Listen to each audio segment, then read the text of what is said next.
Kowe bocah kantine wadon kuwi. Ucapnya lirih namun terdengar jelas dan mengerikan di telinga Bima. Sesaat Bima tidak bergerak, namun entah dorongan dari mana tiba-tiba dia berdiri dan dengan cepat menarik rambut Gendiswari menuju tengah lapangan di depan pendopo. Gendiswari, ucapnya lirih. Kaget dengan apa yang dia dengar, Gendiswari hanya bisa terdiam. Nyai.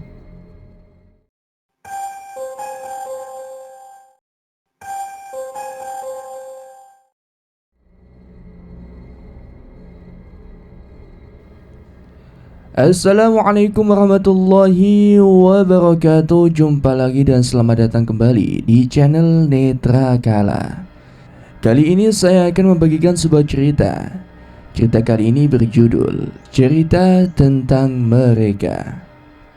Bagi teman-teman yang ingin langsung membaca cerita ini, bisa langsung klik link yang sudah saya sisipkan di kolom deskripsi video ini. Dan bagi yang belum subscribe, silahkan bisa tekan tombol subscribe terlebih dahulu dan jangan lupa aktifkan lonceng notifikasinya agar tidak ketinggalan update video terbaru dari kami. Langsung saja, tanpa perlu berlama-lama lagi, kita langsung ke inti ceritanya.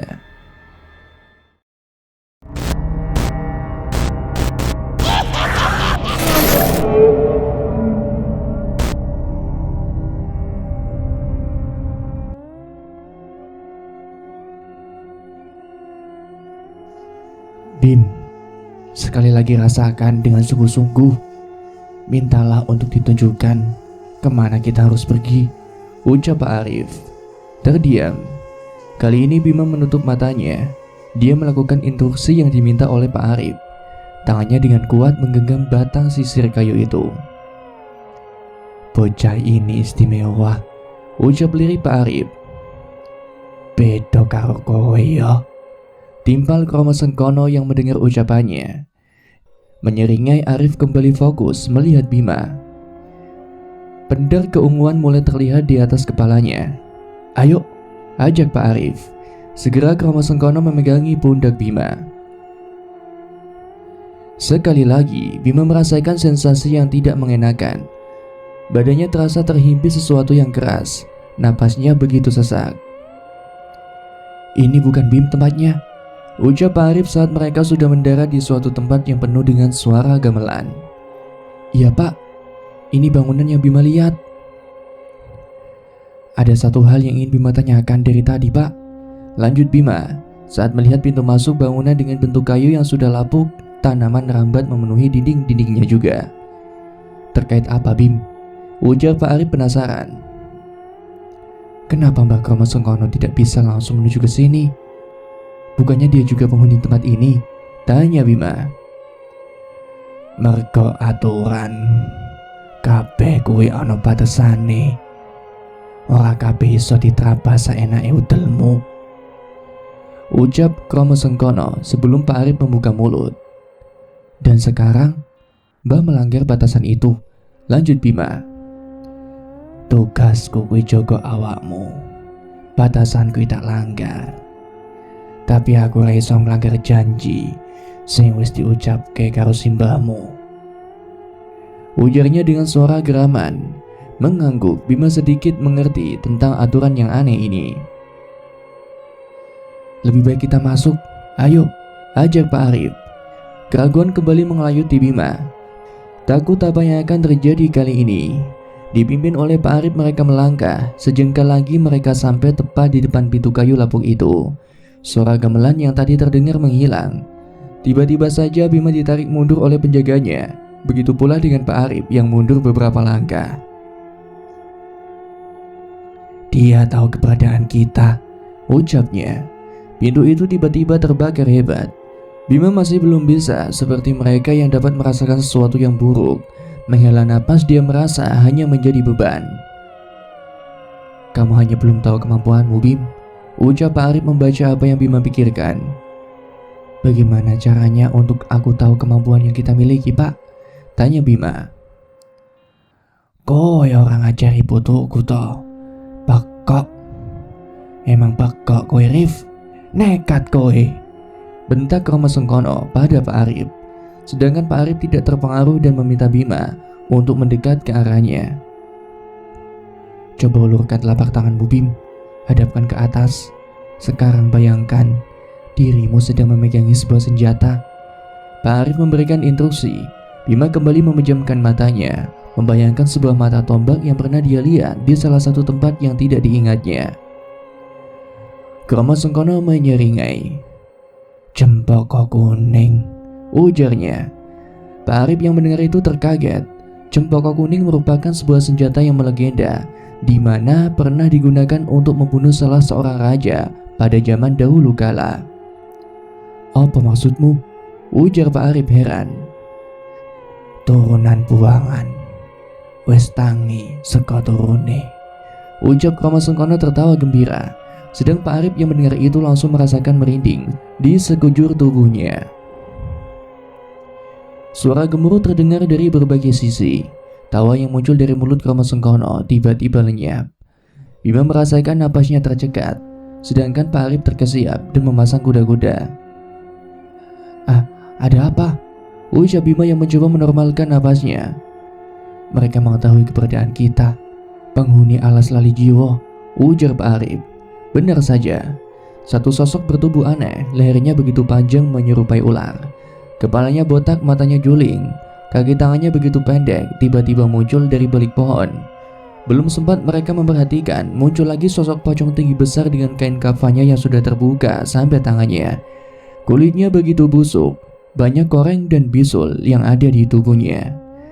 Bima benar-benar ketakutan sekarang. Mental keberaniannya yang muncul tadi sudah hilang diterpa angin yang entah dari mana terus berhembus dengan kencang. Tangannya kebas oleh keringat, kakinya terasa lemas untuk bisa menopang tubuhnya. Dirinya benar-benar takut dengan kepungan demit yang mengelilingi mereka. Blam, cahaya merah kekuningan tiba-tiba menyambar di depan mereka. Sosok Banaspati kembali muncul. Kromo Sengkono dan Pak Arif sudah bersiap untuk bertarung. Percuma kau yang lawan aku. Delok nang sekitarmu. Wis tak omongi, ampune bocah kuwi mare geger. Saiki wis ngerti nek bocah kuwi duwe pengaruh, ujarnya serius. Bima yang mendengar itu justru bingung kenapa dia begitu diinginkan. Sekarang dia sendiri tidak tahu apa yang sedang terjadi. Benda yang kini berada di tangannya digenggam dengan erat. Belum sempat Bima bertanya, tiba-tiba ada sosok wanita yang melayang menuju ke arahnya. Sambil tertawa keras, sosok itu mendelik ke arah Bima. Tangannya terjulur ke depan seakan ingin menyambar tubuhnya. Blam, sosok itu tiba-tiba terpental. Kromo Sengkono dengan cepat mengayunkan tangannya yang besar dan mengenai sosok wanita itu. Sedang di sisi lain Pak Arif juga sedang berkelahi dengan sosok-sosok lainnya yang ternyata juga sudah mendekat. Bim, jangan sampai mereka menyentuh tubuhmu, teriak Pak Arif kencang. Kromo Sengkono juga sedang bertarung. Banyak sekali sosok yang mendekat. Bima hanya berdiri mematung memandang mereka. Bau anjir darah menusuk hidung Bima. Suara gemeretak gigi terdengar dari sisi belakang. Kali ini ada sosok yang lebih menjijikan lagi. Separuh mukanya hancur meleleh, giginya hitam, dan tubuhnya tidak utuh. Merangkak mendekati Bima dengan cepat. Tinggal sejengkal lagi tangan sosok itu menyentuh leher Bima. Tiba-tiba saja kobaran api datang dan menghantam tubuh sosok itu. Bima ikut terpental beberapa meter. Dadanya terasa sakit sekali. Darah mengalir dari bibirnya. Banaspati entah datang dari mana menubruk sosok yang ingin membawa pergi Bima. Kromo Sengkono yang menyadari Bima dalam bahaya secepat kilat sudah berada di sampingnya. Banaspati itu kembali berputar-putar, yang sekarang terlihat seperti lingkaran api. Pak Arif mendekat ke arah mereka. Dia kewalahan dengan sosok yang datang silih berganti tiada habisnya.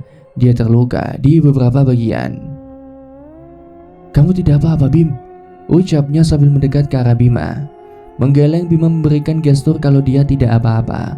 Meski dadanya begitu sesak dan panas, ini semua di luar prediksi Pak Arif. Dia tidak menyangka kalau ternyata energi Bima sangat diinginkan oleh mereka. Sengkono, kita harus pergi dari sini, ucap Pak Arif panik yang melihat demit alas lali jiwa bertambah banyak. Suara gamelan mulai terdengar kembali menambah keriuhan tempat tersebut. Gendiswari, geram Kromo Sengkono mengerikan. Bima sudah berdiri, ketakutan masih mendayu-dayu dalam dirinya. Tak alangi sedelok, semingkirna saka panggonan iki, ucap Banaspati. Kramasengkana terheran. Selama dia mengenal sosok Banaspati, tidak pernah sekalipun dia mau membantu tanpa ada hasil yang dia dapat. Ada kewaspadaan yang muncul, sedang Pak Arif kini sudah kembali bertarung mencoba menghalau demit-demit yang mulai mendekat ke arah mereka. Cepat, goblok! Geram Banaspati yang mulai berputar-putar lagi menyerupai bola api yang menakutkan. Keraguan Kramasengkana hilang. Dengan cepat dia menyambar tangan Bima dan Pak Arif. Sensasi terhimpit bedah padat yang keras kembali Bima rasakan. Napasnya begitu sesak, kepalanya berputar-putar. Udara segar kembali menerpa wajah Bima, matanya terpejam, napasnya masih memburu. Bima muntah, tidak tahan dengan kepalanya yang berputar-putar hebat. Pak Arif yang melihat itu segera datang dan menyentuh punggung Bima. Perlahan aliran energi yang diberikan oleh Pak Arif membuat kondisi Bima kembali bugar. Apa itu tadi, Pak? Tanya Bima saat sudah duduk. Tertera sekali dari wajahnya mimik ketakutan masih tergambar dengan jelas. Ini semua di luar prediksiku, Bim. Saat ini, alas lari jiwa benar-benar bahaya untukmu. Lebih baik kita pulang saat ini, ucapnya. Lalu bagaimana dengan Mbak Maya, Pak? Bukannya dia harus diselamatkan malam ini juga? Bima berkata panik. Pak Arif hanya diam, tidak menjawab pertanyaan dari Bima. Dia merasa bersalah. Dia terlalu nekat membawa Bima masuk ke alas lali jiwa. Bima yang tidak mendapati jawaban dari Pak Arif kini mengedarkan pandangannya mencari sosok penjaganya. Dilihat tempatnya saat ini tidak asing. Segera dia berdiri dan berjalan untuk menuju gubuk yang familiar. Iya, ini adalah gubuk tempat si kakek itu tinggal. Bim, mau kemana? Ucap Pak Arif yang sudah berdiri. Bima tahu tempat ini, Pak. Ini rumah kakek, jawab Bima yang terus melangkah. Kramasengkana yang sedari tadi diam juga mengikuti arah Bima melangkah. Ketiganya berjalan beriringan untuk menuju gubuk tersebut. Assalamualaikum, Mbah, ucap Bima saat sudah sampai di depan gubuk itu. Tidak ada jawaban sama sekali. Gubuk tersebut terlihat sepi. Waalaikumsalam. Terdengar suara kakek menghuni gubuk dari arah belakang mereka. Melihat itu sontak Kramasengkana langsung bersimpuh di depan kakek. Sedang Bima dan Pak Arif yang melihatnya terheran. Babak belur kowe, ucapnya pada Kramasengkana sambil tergagap. Wes kene, dojogong kene sik. Lanjut kakak sambil berjalan menuju amben yang ada di depan gubuk miliknya. Sek, delat, katanya saat berjalan masuk ke arah gubuk. Beberapa saat mereka bertiga diam. Mbak Kramasengkana, panjenengan ngertos ini teng pundi? Duduh aku ngomong, ben simbah wae sing jelaske, jawabnya. Jika dilihat dari dekat memang Kramasengkana banyak memiliki luka di badannya. Beberapa cairan hitam yang Bima pikir itu darah mengalir di beberapa bagian. Wes, nyoh, simbah mau duwe wedang bening, diombe dhisik, ucapnya saat sudah kembali dari dalam. Kramasengkana awalnya sungkan dengan itu semua. Ada ketakutan yang menyelimuti wajahnya. Berbeda dengan Bima yang pernah merasakan air dari kendi itu. Dia langsung mengambil dan meminumnya. Sedangkan Pak Arif yang melihat itu bertanya-tanya siapa sebenarnya sosok laki-laki yang ada di depannya saat ini. Ora gelem ngombe kowe Rif, ucap kakak tersebut. Tersentak Pak Arif menyadari sosok yang ada di depannya. Dia langsung berdiri dan sungkem pada kakek itu. Ngapunten, Arif boten prego yen iki simbah, ujarnya. Wes ora apa-apa, ngadeg kok, ucap kakak tersebut sambil menyuruh Pak Arif berdiri. Iki kabeh pelajaran nggo kowe, ujarnya setelah diam beberapa saat. Sementara itu, Mas, Bima, ratap Sekar yang melihat anaknya mengeluarkan darah dari bibirnya. Banyu tidak kalah panik. Sedari tadi ia menahan Sekar yang mencoba untuk membangunkan Bima. Kondisi Arif juga tidak lebih baik. Beberapa kali dia mengeluarkan darah dari hidung dan mulutnya. Sekar, maafkan aku, ucap Bude yang masih setia berada di samping anaknya. Mendengar itu Sekar berpaling serta menuju ke arah kakaknya. direngkuhnya sosok wanita itu. "Tidak, Mbak. Ini semua bukan salahmu. Aku benar-benar khawatir dengan keadaan mereka saat ini," ucapnya sambil menitikkan air mata. Suasana di rumah itu kini benar-benar mencekam. Udaranya begitu menyesakan. Bau bangkai dan amis menguar dari berbagai arah. Suara-suara tanpa sosok saling bersahutan. Tidak ada yang berani beranjak dari ruang keluarga. Bahkan keinginan untuk pergi ke kamar mandi mereka urungkan. Maya tiba-tiba tersentak. Dia berteriak dengan keras. Panik, Budi segera memeluk anaknya. Tangisnya pun pecah. Ia tidak tahu harus berbuat apa. Pikirannya kalut memikirkan keselamatan anaknya serta Bima dan Arif. Semua orang yang ada di situ merasakan tidak bisa berbuat apa-apa kecuali terus berdoa. Di sisi lain, "Mbak Maya gimana, Pak?" tanya Bima pada Pak Arif yang sedari tadi diam setelah dia mendengarkan apa yang diucapkan oleh kakek.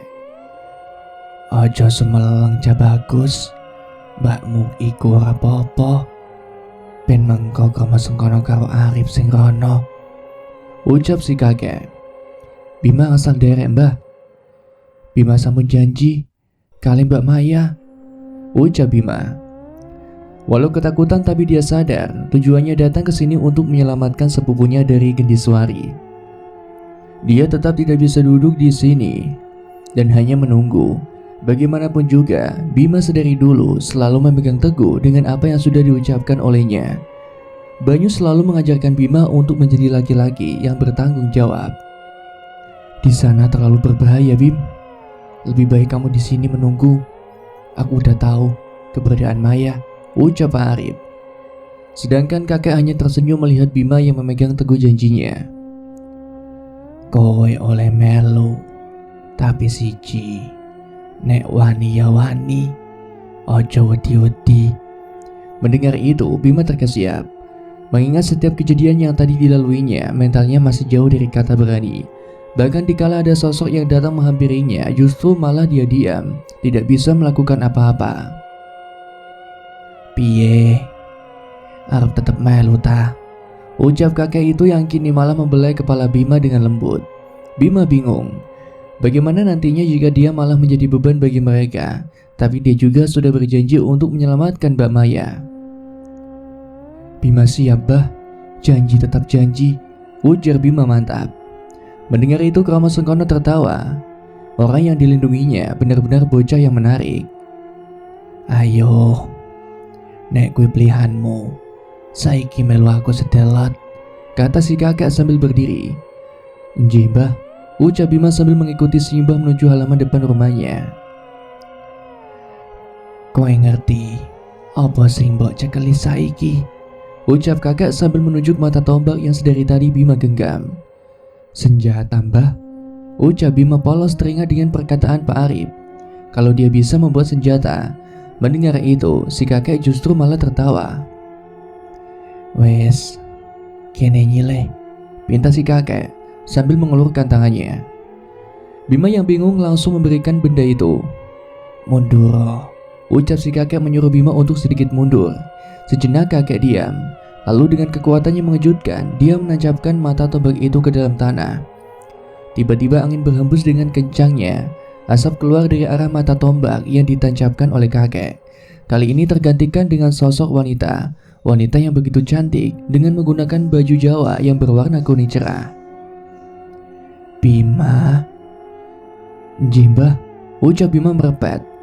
Melihat itu semua, Pak Arif dan Krama Sengkono kaget. Sosok yang ada di depan Bima benar-benar memiliki energi yang sangat luar biasa.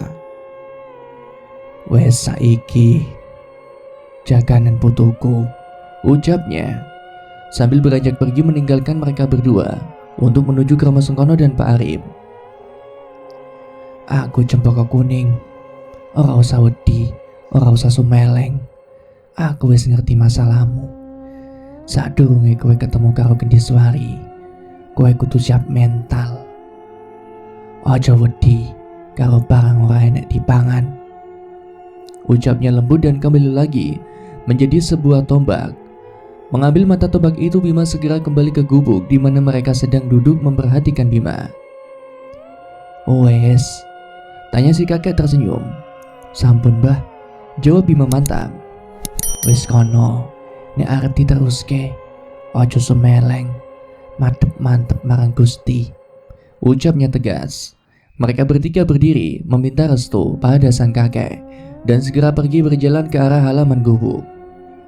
Saat sudah sampai di halaman, Kromo Sengkono memegangi pundak Bima dan Pak Arif. Kembali sensasi terhimpit bedak keras Bima rasakan. Tiba-tiba mereka sudah berada di tempat di mana tadi mereka dikepung oleh sosok penghuni alas lali jiwa. Dilihatnya sekeliling banyak pohon yang masih berasap.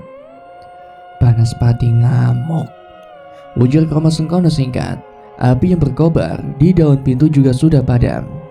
Dengan mengucap basmalah, Pak Arif memimpin mereka untuk melangkah masuk ke dalam. Benar, bangunan yang di dalamnya mirip sekali dengan apa yang Bima lihat.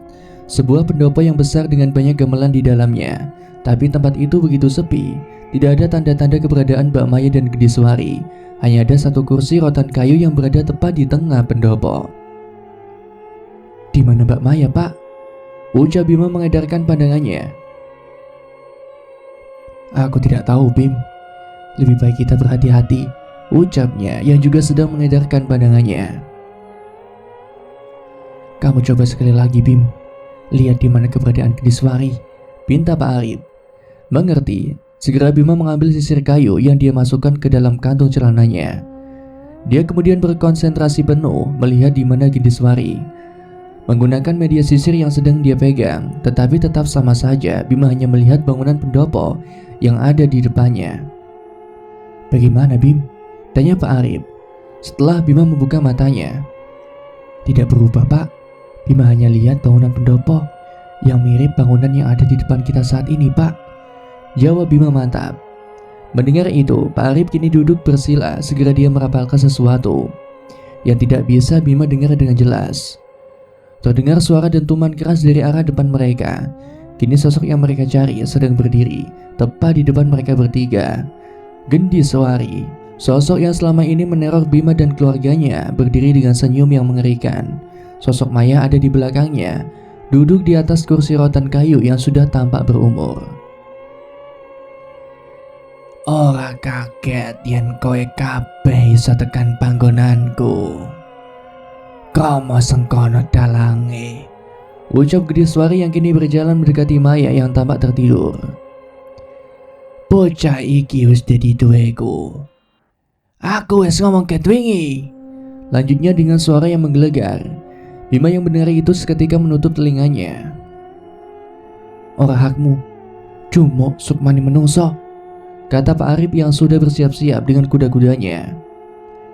Bocah kaya kowe orang ngerti apa-apa, mending mingkem, balas Gediswari yang saat ini tengah memeluk tubuh Maya dari sisi samping kursi rotan.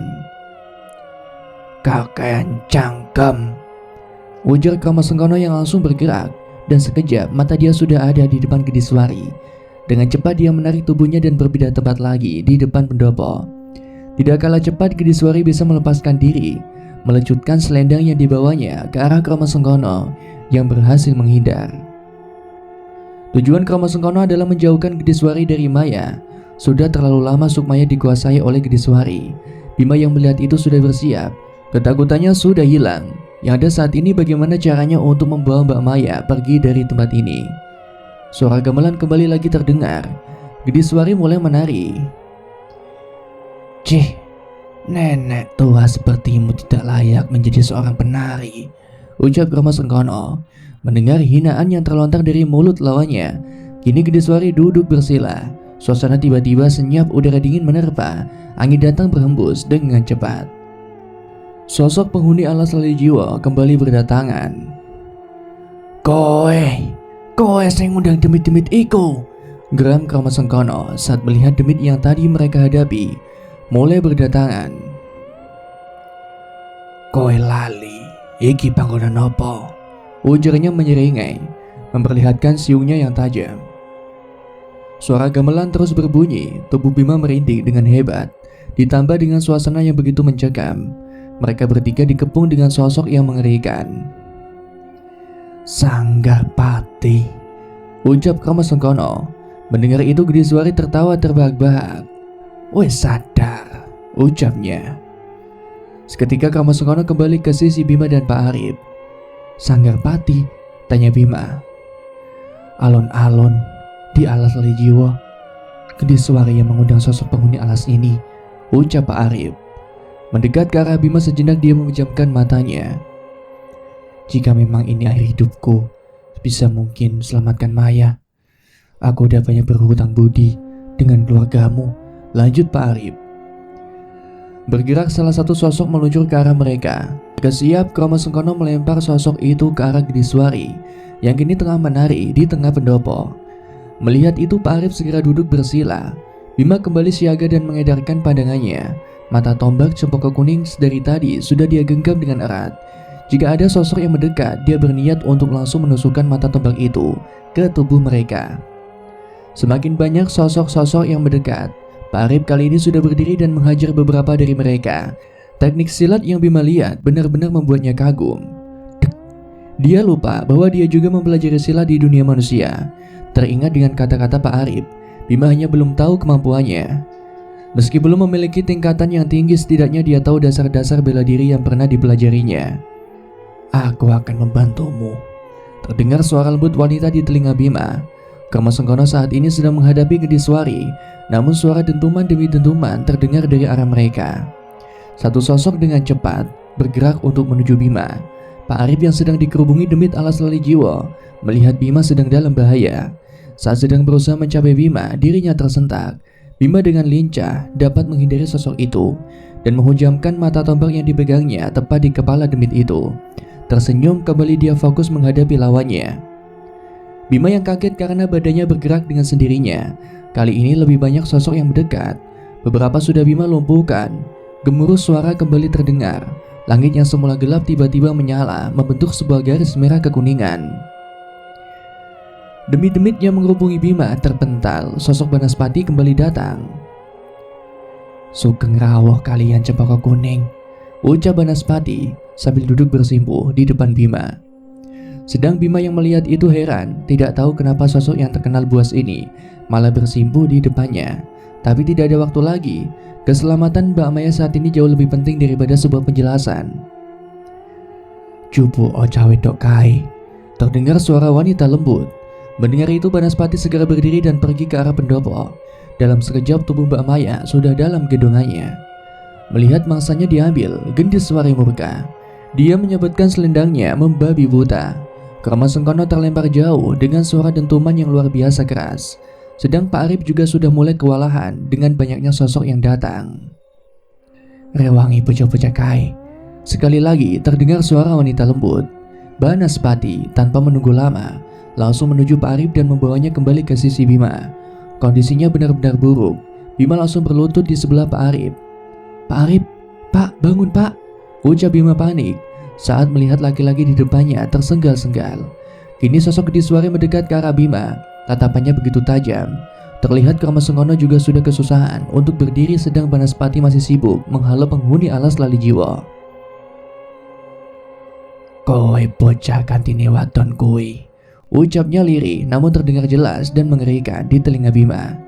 Sesaat Bima tidak bergerak, namun entah dorongan dari mana tiba-tiba dia berdiri dan dengan cepat menarik rambut Gendiswari menuju tengah lapangan di depan pendopo. "Gendiswari," ucapnya lirih. Kaget dengan apa yang dia dengar, Gendiswari hanya bisa terdiam. Nyai," ucapnya terbata. Dia tahu sosok yang sedang ada di hadapannya itu bukan orang sembarangan. Cempaka kuning, sosok yang bahkan ditakuti setengah dari penghuni alas lali jiwa. Ampun Nyai, ampun," ucap Gendiswari terbata-bata. Takut dengan sosok yang berdiri di hadapannya, cempaka kuning benar-benar membuat nyali Gendiswari menciut. Bagaimana bisa sosok yang sudah lama menghilang tiba-tiba hadir di sini, di Sanggarpati? Tidak ada jawaban yang keluar dari mulut Bima. Sesaat Gendiswari mengira bahwa sosok cempaka kuning masih berada di depannya, tetapi dia langsung sadar bahwa saat ini yang ada di depannya hanya bocah Bima yang lemah. Buk. Dengan sekali pukulan, Gendiswari memukul Bima telak di perutnya. Terpental, Bima mengerang kesakitan. Dia tidak sadar apa yang barusan terjadi. Tiba-tiba tubuhnya bergerak dengan sendirinya menuju ke arah Gediswari dan menggeretnya setengah lapangan. Karma Sengkono yang melihat Bima terpental segera bangkit dan mencoba untuk menolongnya. Tapi selalu saja sosok penghuni alas lali jiwa masih mencoba menyerangnya, sedang Pak Arif masih terkapar. Bima berusaha berdiri, badannya benar-benar sakit. Baru kali ini dia merasakan dipukul sampai terpelanting beberapa meter. Sungguh alam mereka benar-benar mengerikan. Dalam ketergesaannya saat mencoba berdiri dari mereka, dia merasakan sedang menggenggam sesuatu. Dilihatnya ternyata itu rambut milik Gediswari yang lepas saat dirinya terpukul mundur. Berpikir cepat, Bima langsung bersilah. Dia berdoa mohon ampun atas segala dosa yang pernah dibuatnya dan meminta perlindungan pada Sang Maha Kuasa. Nekat, Bima kembali ke masa lalu. Kini Bima sedang berdiri di sebuah tempat yang begitu asing, seperti sebuah desa yang masih terisolasi jauh dari perkotaan. Ia mengedarkan pandangannya. Dia melihat seorang wanita muda sedang berjalan dengan tergesa-gesa. Wanita itu berusaha secepat mungkin berjalan dengan kakinya yang cacat. Sesekali ia melihat ke belakang hanya untuk sekedar memastikan kalau dia tidak dilihat oleh warga desa. "Itu Bu, lihat, anak pembawa sial lagi keluar dari sarangnya," bisik wanita parubaya pada wanita yang lain yang ada di sebelahnya. "Shh, diam. Bisa dengar dia nanti. Dia itu pembawa sial. Harusnya sudah lama diusir dari desa kita," timbal ibu tersebut. Wanita itu berhenti sejenak saat mendengar suara bisik-bisik yang terdengar jelas di telinganya. Bima yang melihat itu paham bahwa keberadaannya saat itu tidak dianggap sama sekali. Bahkan bisa dibilang mereka membencinya. Tatapan sinis dan jijik tertera dengan jelas saat ibu-ibu itu memandanginya.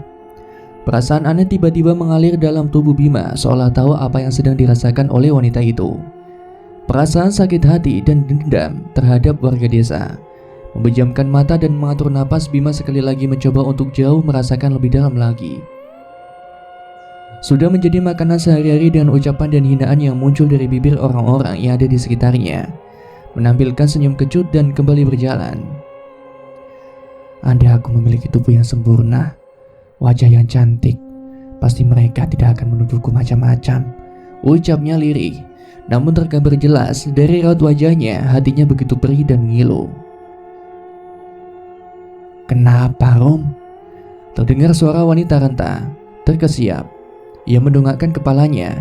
Tidak sadar kakinya sudah menuntun hingga sampai di depan rumah di mana dia dan ibunya tinggal. "Arum gak apa-apa, Bu?" ujarnya sambil tersenyum menjawab pertanyaan Lastri, wanita yang merawatnya dari kecil, sosok ibu yang selalu menyayanginya. "Ya wes, masuk sana, bersih-bersih terus makan," kata Lastri sambil melanjutkan kegiatan menyapu halaman. Mengangguk, Arum berjalan menuju ke dalam rumah. Kondisi rumah Arum memang terlihat sederhana, tidak banyak barang. Rumah itu adalah peninggalan dari mendiang bapaknya, salah satu harta warisan yang sebisa mungkin mereka jaga dan rawat sebaik-baiknya. Pikiran Arum masih begitu kalut. Keinginan untuk bisa menjadi seperti orang-orang begitu menguasainya. Sedari tadi makanan yang ada di depannya pun belum tersentuh sama sekali. Melihat itu ada rasa khawatir yang muncul di hati Lastri. "Kok melamun? Kenapa, Tondo? Sini cerita sama ibu," ucap Lastri yang mengagetkan Arum. "Gak apa-apa, Bu. Arum cuma kecapean. Badan rasanya gak karuan," kilahnya. Tidak mau menambah beban Lastri. Dia tahu ibunya. Bercerita hanya akan menampilkan raut wajah sedih dan berulang kali minta maaf atas kondisi yang menimpa Arum saat ini. Tidak bisa dibilang baik-baik saja. Dengan kakinya yang cacat serta bekas koreng di area wajahnya, membuat Arum harus menggerai rambutnya yang panjang untuk menutupi sebagian mukanya. Mungkin inilah yang membuat warga desa enggan untuk berinteraksi dengannya. Nelangsa dengan apa yang terjadi, Arum bangkit tanpa mengucapkan apapun dan langsung masuk ke dalam kamar. Sudah puluhan kali dia menangis. Berbagai cara dia lakukan agar bekas koreng yang ada di mukanya itu bisa hilang, mulai dari ramuan tradisional hingga pergi ke tabib, tetapi tetap saja luka-luka yang ada di tubuhnya tidak bisa hilang. Kelelahan karena menangis tanpa sadar, Arum pun tertidur di senja itu. "Du, bangun." Terdengar ucapan lembut dari arah samping tempat tidur Arum. Dia merasakan usapan lembut menerpa rambutnya. Menggeliat, Arum membuka mata. Seketika dia kaget. Tadinya dia berpikir bahwa suara wanita yang membangunkannya itu adalah Lastri. Namun ternyata itu bukanlah ibunya, melainkan sosok wanita yang cantik dan rupawan. Melihat itu, Arum langsung beranjak untuk menuju ke ujung kasurnya. Dengan jelas kali ini dia melihat seorang wanita yang begitu cantik. Kulitnya halus, warnanya kuning langsat bagai cahaya rembulan yang sedang bersinar terang. Rambutnya hitam lurus tergerai hingga punggungnya. Bibir dan matanya yang indah membuat siapa saja pasti betah berlama-lama menatap wanita itu. "Renindo." Sekali lagi wanita itu memanggil Arum untuk mendekat ke arahnya. Bagai terhipnotis, Arum mendekati wanita itu. "Ngapunten, panjenengan sinten nggih?" ucap Arum sopan saat sudah berada di depan wanita itu. "Ora perlu ngerti aku sopo," jawabnya dengan senyum lembut. "Yen gue pengen jadi ayu, aku iso ngewangi kowe nduk." Lanjutnya yang kini sudah membelai pipi Arum. Arum tersentak. Dirinya bangun dengan napas yang memburu. "Ternyata cuma mimpi," ucapnya sambil melihat jam yang sudah menunjukkan pukul 5 sore. Segera dia bangkit dari ranjangnya untuk menuju ke kamar mandi. Malamnya dia tidak bisa melepaskan ingatan tentang mimpi yang terjadi sore tadi. Wanita itu benar-benar cantik. Ingat sekali dirinya bisa menjadi seperti itu, dengan kulit yang halus dan badan yang begitu sempurna. "Andai aku bisa menjadi seperti itu, pasti orang-orang desa akan menyanjungku," batin Arum yang tengah duduk menatap langit tanpa bintang malam itu. Hembusan angin dingin tiba-tiba menerpa wajah Arum. Sejenak dia menikmati angin yang berhembus lumayan kencang, hingga dia mendapati ada satu bayangan. Seorang yang berdiri tidak jauh dari tempatnya duduk saat ini. Dilihatnya dengan seksama sosok itu, tapi jarak yang lumayan jauh membuat pandangan Arum tidak begitu jelas bisa menangkap siapa sosok itu. Merasa takut, dia beranjak masuk dan segera menutup pintu rumahnya. Suasana dalam rumah sudah sepi. Lastri ibunya juga pasti sudah tidur. Saat sudah hendak masuk dalam kamar, begitu kagetnya dia, sudah ada orang yang duduk di tepian ranjang. "Sopo kowe?" tanya Arum yang kini mulai dilanda ketakutan. "Ora usah wedi nduk," katanya. Namun Arum masih tetap setia berdiri di depan pintu. Dia punya perasaan tidak enak dengan wanita di hadapannya. Wanita itu bangkit, Arum sedikit mundur. "Bukannya kowe pengen ayu nduk?" ujarnya masih menatap Arum dengan senyum yang begitu memikat. Sedang Arum sendiri saat ini benar-benar merasa takut dengan apa yang dilihatnya. Jelas dia bukan manusia.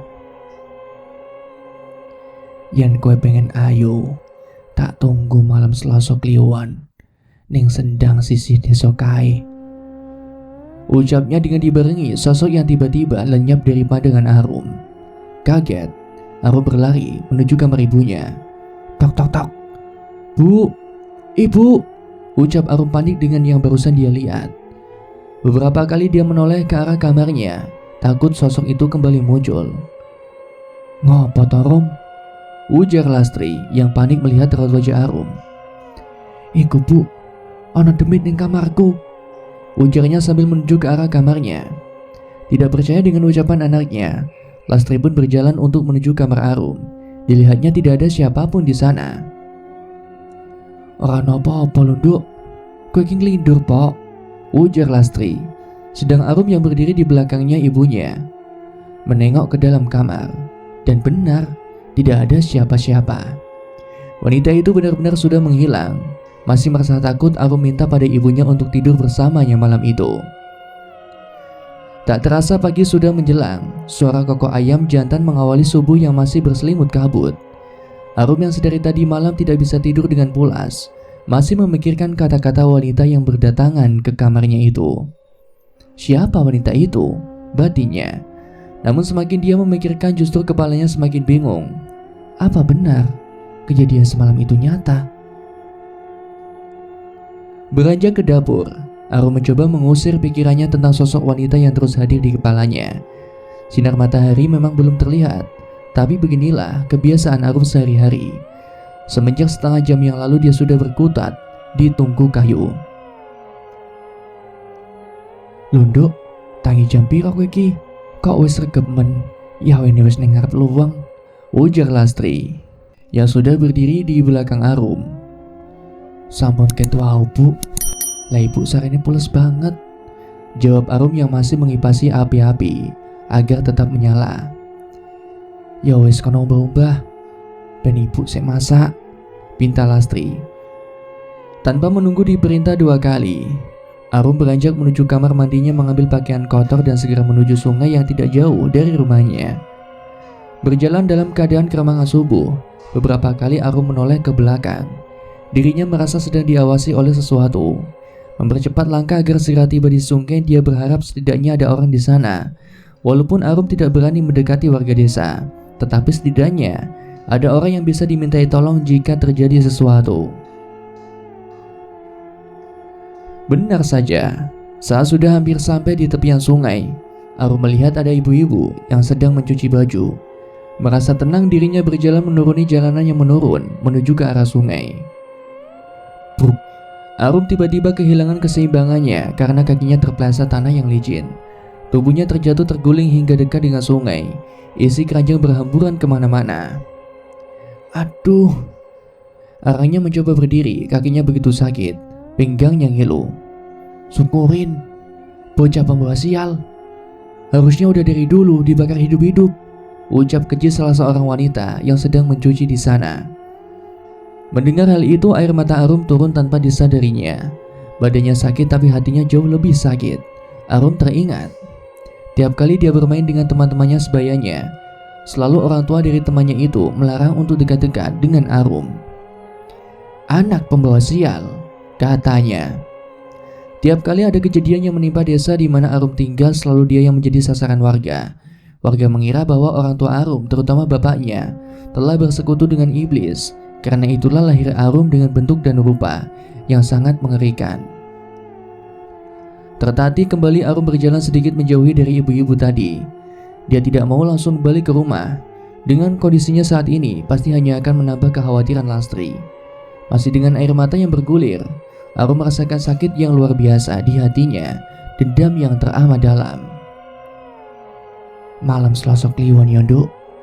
Lirih terdengar suara yang datangnya entah dari mana. Celinguan Arum mencari sumber suara itu, tetapi yang didapatinya hanya kesunyian biasa.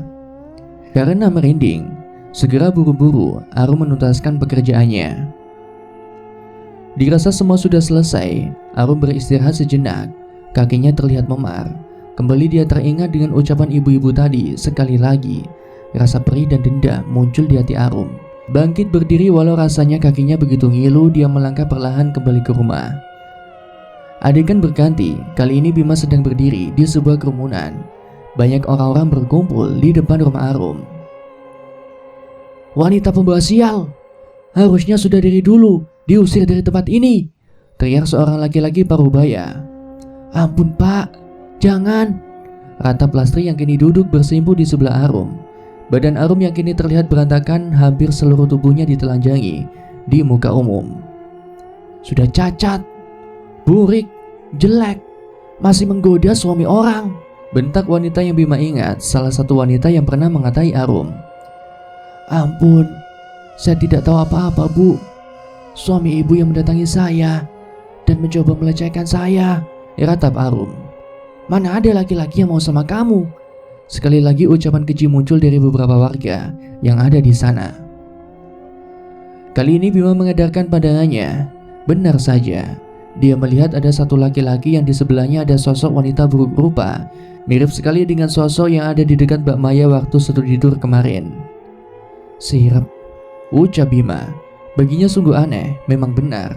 Secara logika, mana ada laki-laki yang mau secara sadar melecehkan Arum.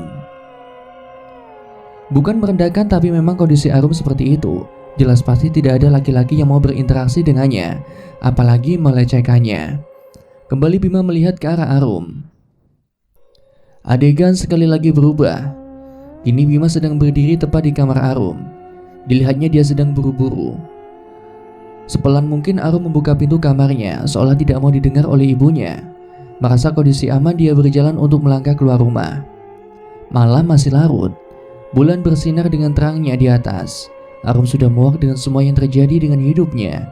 Hampir seminggu ini dia selalu didatangi oleh sosok wanita yang dulu pernah menemuinya. Merasa bahwa ini adalah jawaban dari doa-doanya selama ini, Arum bergegas untuk menuju sendang yang disebutkan oleh sosok itu. Perjalanan untuk menuju sendang benar-benar mengerikan. Tidak ada penerangan sama sekali. Jalan setapak yang dilaluinya hanya sebatas tanah dengan kanan kiri masih berupa pepohonan yang lebat. Beberapa kali dia menolehkan pandangannya, takut jika dilihat warga desa. Sudah hampir setengah jam dia berjalan hingga terlihat ada sebuah sendang. Mata air itu tidak begitu besar, tetapi jelas membuat siapa saja yang melihatnya begitu ngeri. Bergidik sejenak, Arum ingin berjalan kembali ke rumahnya, tapi ingatannya tentang hinaan dan cacian serta fitnah yang diterimanya membuat sakit hati kembali muncul. Nekat Arum berjalan ke arah sendang itu. Sepi, tidak ada siapapun. Yang terdengar hanya suara saut-sautan serangga dan kodok yang memecahkan keheningan malam. Awalnya dia merasa bahwa tidak mungkin ada seorang di sini. Mungkin dia salah karena mempercayai sesuatu yang bisa saja itu hanyalah imajinasinya. Duk, terdengar suara lirih. Menoleh ke arah sumber suara, Arum melihat sosok wanita yang selalu hadir di mimpinya sedang duduk di atas batu. Begitu indah dan memukau, dilatar belakangi dengan cahaya rembulan. Sosok yang begitu cantik itu membuat Arum diam melongo melihatnya. Duk, Mreneo, ujarnya meminta Arum untuk mendekat.